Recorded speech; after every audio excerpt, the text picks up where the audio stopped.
Assalamualaikum warahmatullahi wabarakatuh. Selamat datang di channel iComArt.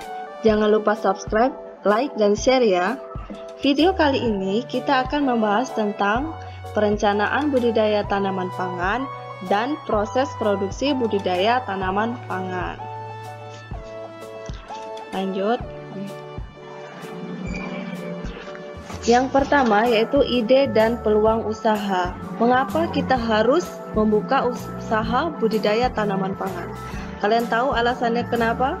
Ya. Yang pertama yaitu pertumbuhan penduduk yang semakin meningkat. Kalian tahu ya, kita semua tahu kalau kebutuhan makan itu adalah kebutuhan primer. Yang kedua itu karena hobi atau minat. Banyak di antara kita pastinya suka sama sayur-sayuran atau suka sama keindahan yang hijau-hijau, maka kita bisa melakukan usaha budidaya tanaman pangan. Yang ketiga, beberapa produsen pangan merupakan petani yang memiliki pendidikan rendah.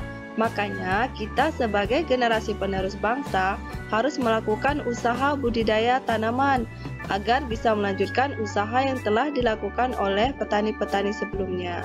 Jadi, supaya pertanian di Indonesia itu semakin berkembang, semakin maju, maka kita perlu mempelajari usaha budidaya tanaman pangan. Itu dari segi ide dan peluang usaha.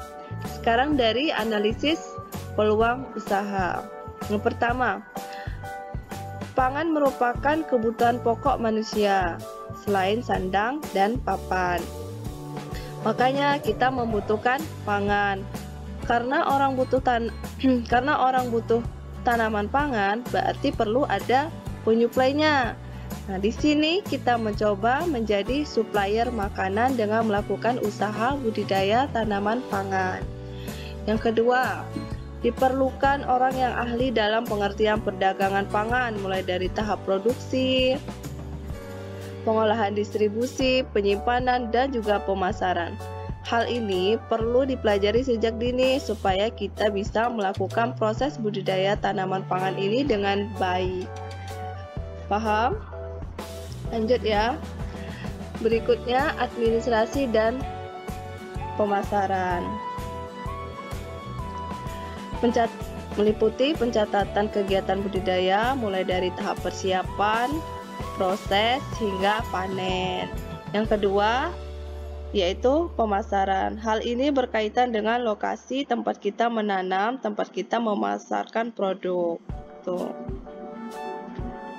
Oh iya, dari yang pertama tadi, yang 3 proses ini, nah dari 3 proses yang tahap persiapan, proses hingga panen ini, kita bisa melakukan evaluasi semisal di masa yang akan datang itu mengalami kendala. Jadi sebagai proses evaluasi yang perlunya pencatatan ini.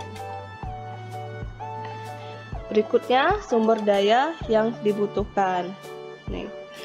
Pertama, SDM yang memiliki keterampilan dan pengalaman ya. Berarti butuh praktek. Nah, dengan praktek kita akan bisa terampil dan juga berpengalaman dalam usaha budidaya tanaman pangan. Yang kedua, lahan atau media. Ya, modal, pastinya bibit yang unggul, alat-alat pertanian, dan manajemen perencanaan. Di situ ini masih materi perencanaan, bagian dari perencanaan budidaya tanaman pangan. Kita lanjut ke bagian B ya, proses produksi tanaman pangan. Kita lanjut ke proses produksi budidaya tanaman pangan. Ada beberapa yang akan kita bahas ya, mulai dari pengolahan lahan, pemilihan benih, penanaman, pemupukan, pemeliharaan tanaman, perlindungan tanaman, panen, dan pasca panen. Kita bahas satu persatu. Mulai dari pengolahan lahan. Pengolahan lahan dilakukan untuk menyiapkan lahan sampai siap ditanami. Pengolahan dilakukan dengan cara dibajak atau dicangkul lalu dihaluskan hingga gembur. Nah, ada yang menggunakan alat pertanian modern, ada yang juga masih tradisional. Nah, di sini nih ya yang menggunakan traktor ini sudah modern, kemudian ini yang masih tradisional menggunakan sapi untuk membajak sawah. Yang kedua, persiapan benih dan penanaman. Benih yang akan ditanam sudah disiapkan sebelumnya. Umumnya benih tanaman pangan ditanam langsung tanpa didahului dengan penyemaian. Contohnya kayak jagung itu langsung ya ditanam. Tapi kalau padi itu harus disemai terlebih dahulu. Nah, ini namanya penyemaian ya, disemai dulu baru ditanam. Tuh kalau padi. Lanjut ke pemupukan. Pemupukan bertujuan untuk memberikan nutrisi yang cukup bagi pertumbuhan dan perkembangan tanaman. Nih, boleh menggunakan pupuk organik ataupun pupuk urea ya. Yang bagus tuh pupuk organik. Selanjutnya, pemeliharaan tanaman. Kegiatan pemeliharaan tanaman meliputi penyulaman, penyiraman, dan pembangunan ya. Jadi penyulaman ini maksudnya misal kalau ada tanaman yang mati waktu pada mulai tumbuh tuh, itu langsung diganti dengan tanaman yang baru, jadi diganti. Kemudian ya penyiraman ya, kalau misalnya kering itu harus ada pengairan ya. Kalau sawah ada juga loh yang di lahan kering, jadi dia harus